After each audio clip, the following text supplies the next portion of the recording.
when all the opposition parties sound like they're all of a sudden right because all of these other people are saying the same thing, that's when Canadians start to listen.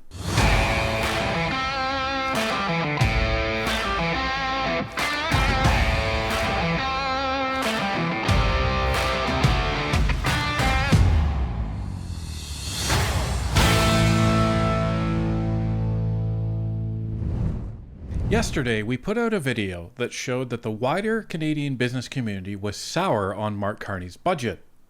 The Liberals received another gut punch today as the ratings agency Fitch warned of weakening Canada's credit rating even more if Carney doesn't reverse course. Let's take a look. So this is from the Fitch ratings agency itself, folks. Persistent fiscal expansion underscores Canada rating pressures. Canada's AA+ stable proposed budget, announced in Parliament on November 4th, underscores the erosion of the federal government's finances, says Fitch Ratings. While Canada's rating is broadly stable, persistent fiscal expansion and a rising debt burden have weakened its credit profile and could increase rating pressure over the medium term. This may be exacerbated by persistent economic underperformance caused by tariff risks and structural challenges, including low productivity. Budget 2025 substantially increases capital expenditure while moderating growth in operating expenditures and delivering modest savings. Coinciding with a weak economy, the budget expands the forecast federal deficit to 78.3 billion Canadian dollars, or 2.5% of GDP for the fiscal year ended March 2026. Up from our prior estimate of 70.4 billion at 2.1% of GDP. Combined with sizable non-budgetary financing needs, mainly support of enterprise crown corporations, the higher deficits will substantially increase general government gross debt, which we forecast to reach 91.8% of GDP in 2025, from 88.6% in 2024, before accelerating to 98.5% by 2027, nearly double the forecast AA median of 49.6%. So what does all that mean? Well, what this means is the issue is that our total debt, like total, is actually at 91% plus, basically, of GDP. That's a lot, folks. That's a lot. And it keeps going up and up over time. And what does it mean, pressuring its rating? Well, remember Chrystia Freeland and Justin Trudeau and everybody else jumping up and down about our AAA credit rating? So during COVID, because of the massive borrowing that Justin Trudeau and the Liberals did, Fitch actually downgraded our rating from AAA to AA+. Now, there's a couple of other ratings agencies out there that still have us at AAA, and that's what the Liberals are trying to hang their hats on.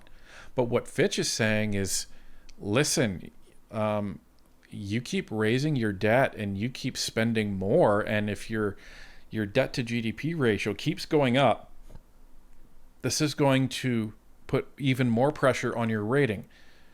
Think of it like your credit score.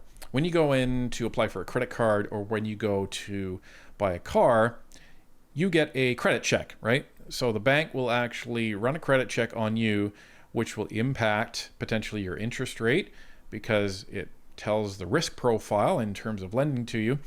And the lower your credit score is, then the lower likelihood the bank is actually to loan you money, and the higher the risk profile of lending to you is. That's basically what your credit score does. So think of this as Fitch saying that if Canada keeps going as we are, our credit score will continue to go downward. That's what they mean by a weakening rating. So this AAA credit rating that S&P and Moody's gives us, which the Liberals are, hanging on for dear life, that's in danger of falling down to AA, just like Fitch is. And Fitch, they may drop us from AA+ down to AA or maybe even further down. That's what this means. Now, let's take a look at some of the graphs that Fitch is using to justify their position. So this is all based off of Mark Carney's budget, folks.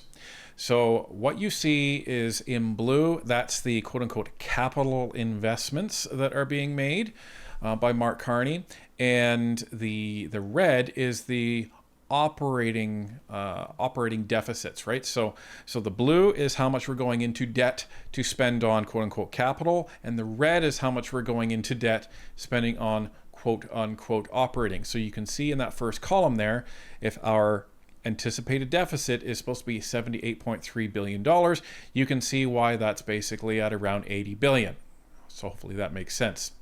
And then according to Mark Carney, over time, he's going to quote unquote balance the operating budget, but that doesn't mean that we're running without a deficit.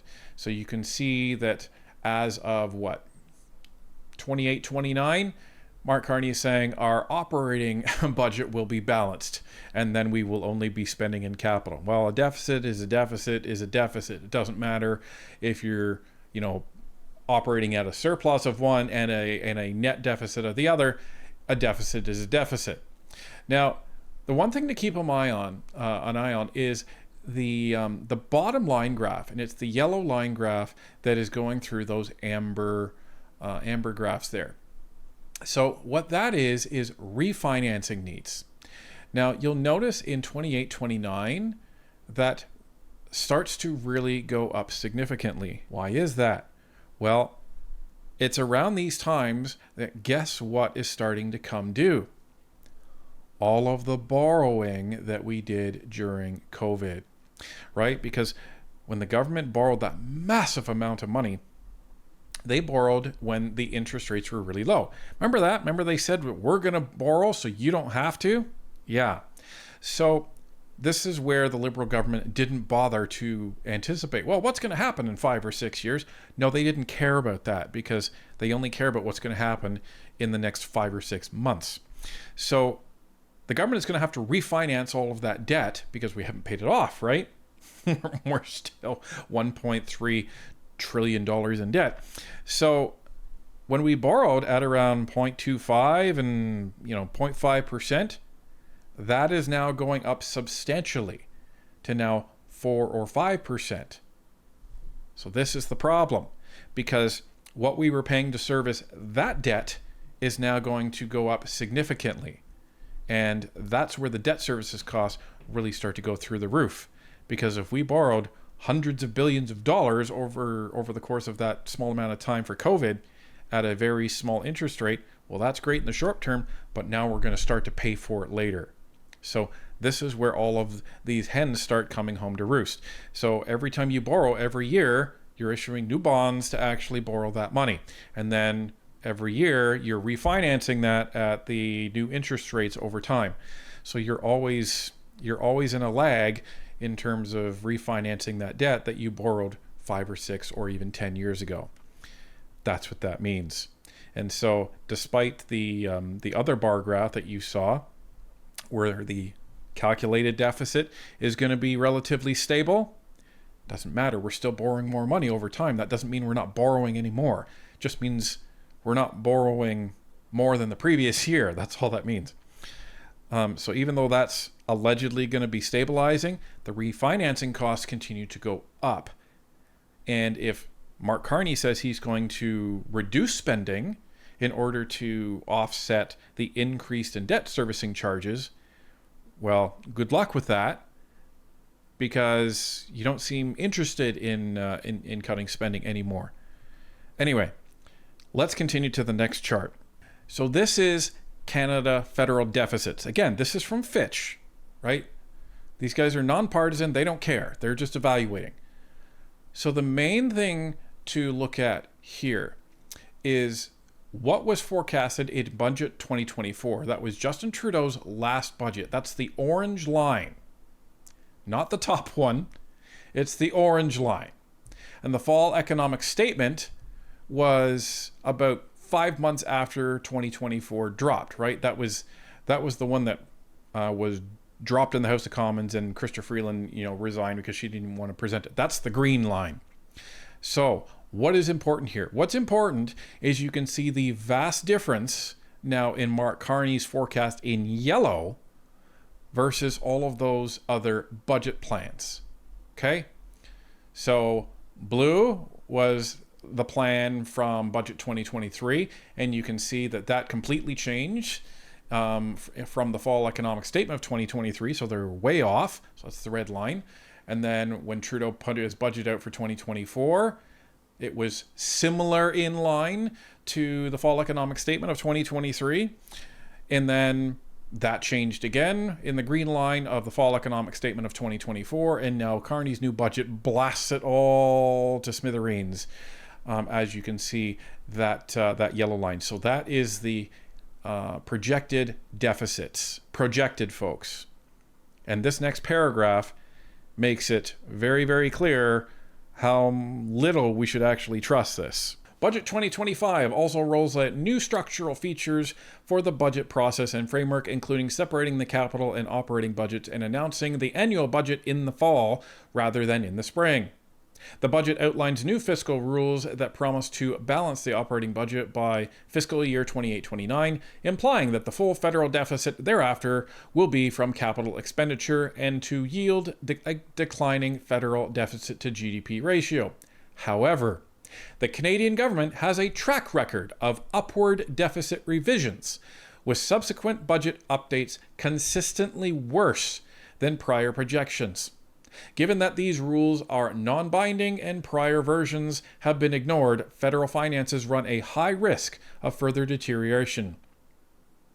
Most recently, for instance, the government breached all three Budget 2024 guideposts, which included 1. Capping the federal deficit at $40.1 billion in fiscal year 23-24, 2. Maintaining a declining debt to GDP ratio, and 3. Shrinking deficits. So what this says is, sure, these are all wonderful projections, but the Canadian government has a consistent track record of being way under their estimates for how much they're going to spend and way under their estimates for how much their deficits are actually going to be. Meaning that they're anticipating this to just get worse and worse. And they cited the fact that the government sets out their own rules, but there's nothing holding them to that. Right? The politicians aren't penalized if they smash through their fiscal guideposts. Because they said, well, you know, all you heard was from Freeland and the finance team and Justin Trudeau was we have these guardrails and blah, blah, blah, blah, blah. Well, they smashed all through them. All three of them. Gone. And now you have Carney saying, well, here's ours. He was supposed to spend less than Justin Trudeau. And they're still trying to gas light everybody by saying, well, we're spending less, but we're investing more. Anyway, the Conservatives got wind of this, and Mike Lake actually brought this up in question period today. And you can pretty much expect the Liberals' answers. Speaker, speaking of experts, according to Fitch ratings just yesterday, quote, Canada's proposed budget announced in Parliament on November 4th underscores the erosion of the federal government's finances. Persistent fiscal expansion and a rising debt burden have weakened its credit profile and could increase rating pressure over the medium term. Mr. Speaker, this has happened before with crushing impact on Canadians. In the 90s, after similar rating pressure, the Liberal government of the day was forced to cut 32% from federal health and social transfers over just 2 years. Does anyone over there understand the gravity of this situation? The Honourable Minister of Natural Resources. Mr. Speaker, as somebody who spent much of his life in the banking community, let me tell him about the S&P and Moody's ratings, which are AAA, the best in the entire world. The best in the entire world. We have the second lowest debt in the GDP, Mr. Speaker. We're doing just fine. The Honourable Member for Leduc-Wetaskiwin. Mr. Speaker, ratings are always great until the day they're not. Here's a quick review of the early 90s from Reuters. February 1994, quote, Liberal government brings down what it considers to be a tough budget. It nonetheless has spending rising slightly, an immediate public and market reaction as it did not go nearly far enough. January 1995, quote, A biting editorial in the Wall Street Journal headline, "Bankrupt Canada calls Canada an honorary member of the third world." The next month, the Liberal government was forced to make the most vicious cuts to healthcare and social programs in Canadian history. Who over there is willing to take a stand to avoid a repeat? The Honourable Minister of National Defence. Mr. Speaker, Budget 2025 includes generational investments to rebuild, rearm and reinvest in the Canadian Armed Forces, and it starts with our people. This budget includes a $2 billion historic pay and benefits package, which will impact close to 100,000 forces and their families. Untrained sailors, privates and aviators are receiving a 20% pay raise. That's what's in our budget. That's what's at stake. All members of the House should come together to support our forces as they help build and keep Canada strong. Okay, so let's just recap. Fitch is saying this, and this isn't something that's just hyperbole. This has happened before. It's happened back in the 90s. So the Liberal response is, well, we're not going to listen to those guys. We're not going to listen to the credit ratings agencies that say bad things about us. We're only going to listen to the credit rating agencies that say good things about us. And I've been in the banking sector, and so I know what I'm talking about. We're doing just fine. Doing just fine. Okay. You're saddling Canadians with $322 billion worth of new debt over the next 5 years.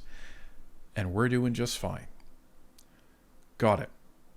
And then Minister of National Defence stands up and saying, yeah, so I'm responding to your question about the rapid increase in debt that we're saddling Canadians with, well, we're investing in the armed forces. No, you're not investing in the armed forces. You're spending money on the armed forces. That is not capital. That is operating expense. So don't even. When you... Like, this is what blows my mind. When Mark Carney stands up and saying, well, you know, we're separating this into operating and capital. Okay, fine. It doesn't matter because it's all one pot, but okay, fine. You then have the Minister of National Defence standing up right after you're talking about making generational investments, and he's talking about payroll increasing for the armed forces. That's operational expense, folks. That is not capital. It's not. So I don't want to hear it. Operating expense is what you pay to keep your business or government operating. Payroll is that. So, yeah, sorry, that's kind of crazy. But that's fine, Liberals. No problem. You want to be ignorant about this? Go for it. We're actually counting on it. Because the business community, as we suspected, was not going to fall for this gaslighting garbage of Mark Carney. You know, these people have spent their life in business. They spend their life dealing with hundreds of millions and tens of billions and hundreds of billions of dollars. This is nothing new to them. So you're not going to be able to pull the wool over their eyes by just using some accounting terms. Not going to happen. And the ratings agencies, who literally do this for a living, you're not going to be pulling the wool over their eyes either, because they do this for a living. So the great thing is you're going to start having all of these business people coming out and saying, Mark Carney, you're an idiot. You have no idea what you're doing. What are you doing to the Canadian economy? That's what you're going to have them doing. And you're going to have the rating agencies calling them out as well. You're going to have Bay Street calling them out. You're going to have Wall Street calling them out. And meanwhile, you're going to have all the opposition parties calling them out.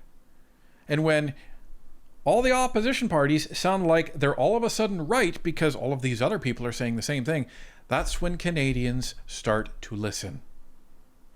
And that's going to happen over the next 6 months, because even by the admission of Liberal pundits, anything that Mark Carney even thinks is going to have a positive impact isn't going to take effect for 2 to 3 years. So in the meantime, according to the average Canadian, nothing will get done.